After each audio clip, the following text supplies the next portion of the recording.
नमस्कार, न्यूज़ारती मीडिया पर आपका स्वागत है। झुंझुनू के नवलगढ़ विधानसभा के गांव चिराना में एक होटल हुकमगढ़ में रविवार को उत्तर प्रदेश के डिप्टी सीएम केशव प्रसाद मौर्य का एक दिवसीय दौरा था।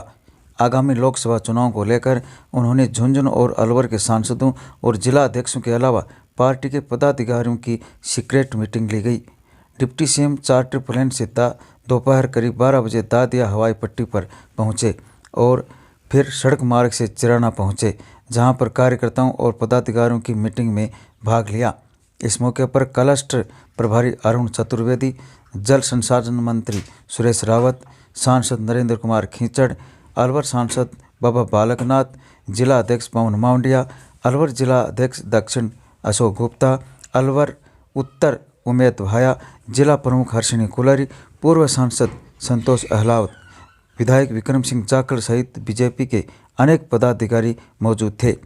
मीटिंग के दौरान आगामी लोकसभा चुनाव में किस प्रकार से बीजेपी की जीत हो तथा टिकट किसको दिया जाए जिसमें बीजेपी की हार नहीं हो, टारगेट 400 पार और राजस्थान में 25 की 25 सीट को लेकर युद्ध स्तर पर पार्टी काम कर रही है।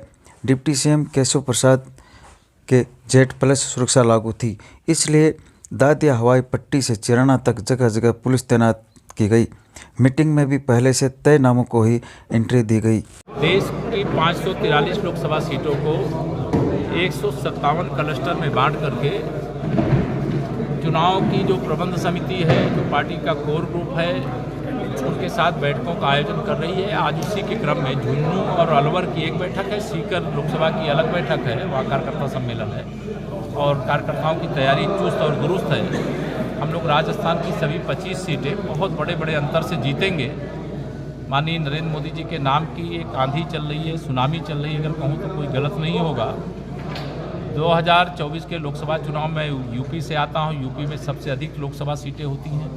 हमारे यहाँ 80 सीटें, 80 की 80 जीतेंगे। अभी मैं बिहार भी गया था, वहाँ की चुनाव की टीम के साथ बैठा था, वहाँ 40 सीटें हैं, वहाँ भी 40 की 40 सीटें जीत रहे हैं। राजस्थान 25, गुजरात 26, दिल्ली की 7 सीटें जीत रहे हैं, हरियाणा की 10 सीटें जीत रहे हैं, मध्य प्रदेश की सभी 29 सीटें जीत रहे हैं। मतलब ऐसा माहौल शायद देश में जो सरकार लगातार 10 वर्ष तक सत्ता में रही हो, उसके खिलाफ एक भी शब्द कहीं कोई नहीं बोलना चाहता। विशेष तौर से चाहे हमारे युवा हों, चाहे हमारी महिलाएं हों, चाहे हमारे किसान हों, चाहे हमारे गरीब हों, उनके सबके लक्ष्य में अगर कोई है तो माननीय नरेंद्र मोदी और कमल का फूल है।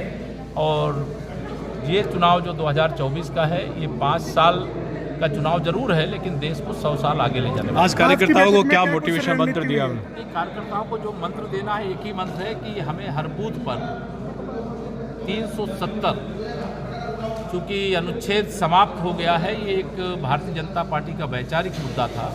उस वैचारिक मुद्दे के क्रम में हर बूथ पर 370 अतिरिक्त वोट प्राप्त करने के लिए प्रयास करें।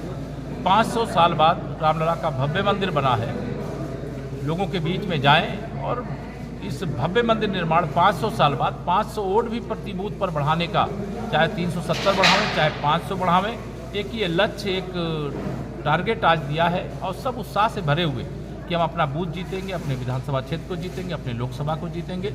लेकिन लक्ष्य एक ही है कि केवल जीतना नहीं है, बल्कि कांग्रेस का जो भी प्रत्याशी आए उसकी जमानत भी जब्त कराना। पीएम नरेंद्र कल्याण का जितना काम हुआ, किसानों के उत्थान का जितना काम हुआ, युवाओं के सम्मान की दृष्टि से, उनके उज्ज्वल भविष्य की दृष्टि से जितना काम हुआ है, देश की सुरक्षा की दृष्टि से जितना काम हुआ है, ऐसे अनेक उपलब्धियों का अंबार लगा हुआ है। लेकिन जो एक टारगेट कोई दिया जाता है, भाजपा के 2 वैचारिक मुद्दे पूरे हो गए।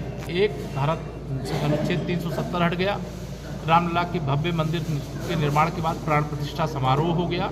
ये 2 हमारे वैचारिक मुद्दे थे, जो हम 2 सांसद थे तब भी इस मुद्दे पर कायम थे।